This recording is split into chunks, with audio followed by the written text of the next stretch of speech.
नमस्कार, वाव नॅनीमध्ये तुमचं स्वागत आहे। आज आपण बनवणार आहोत पनीर टिक्का आणि तो पण आपण एअर फ्रायर आज घेतलेला आहे, मी ऑनलाइन मागवला आहे, त्यामध्ये करून मी तुम्हाला दाखवणार आहे। चला तर आपण पनीर टिक्क्याची रेसिपी सुरू करूया। आता आपण पहिले मॅरिनेट करून घेऊया। हे पनीर घेतले 200 ग्रॅम, त्यामध्ये आपण हे दही घालूया। हे 2 चमचे मी दही घेतले। आता मी ह्याच्यात आलं लसूण टाकते 1 चमचा।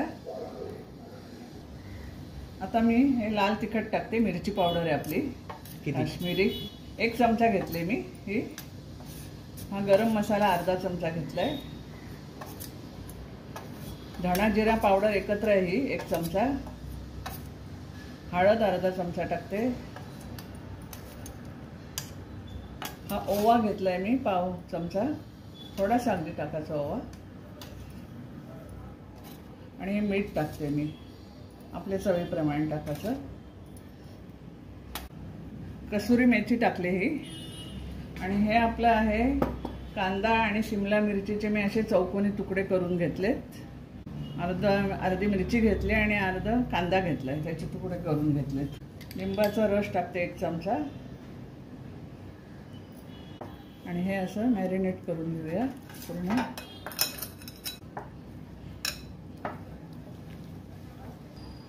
हे आपण मॅरिनेट करून घेतलेले। आता आपण 1 चमचा हे तेल टाकते, परत एकदा तेल सगळं चोळून घेते याला।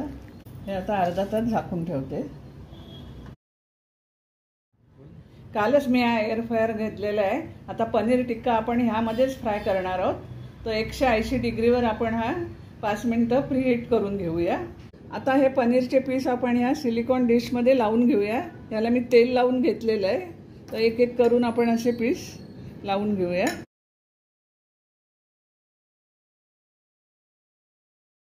आता आपण पनीर हे लावून घेतलेलं आहे, त्यावर थोडं तेल ब्रश करून घेऊया, थोडं टाकायचं। तर चला आपण हे फ्राय करून घेऊया। आता हे आता मी उघडते आणि ह्याच्यामध्ये ही डिश ठेवते अशी। नीट ठेवायची, नाही तर हाताला चटका बसतो। 180 डिग्री आपले टेम्परेचर आहे ह्याच्यावरती आणि 10 मिनिटं आपल्याला ठेवायचं आहे। 10 मिनिटं आहे आपलं आता चालू झाले।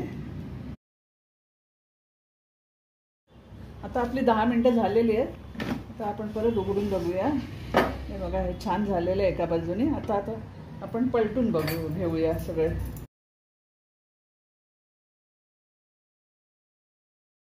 आता परत आपण ह्याच्यावर थोडं थोडं तेल लावूया, थोडं थोडं अगदी लावायचं।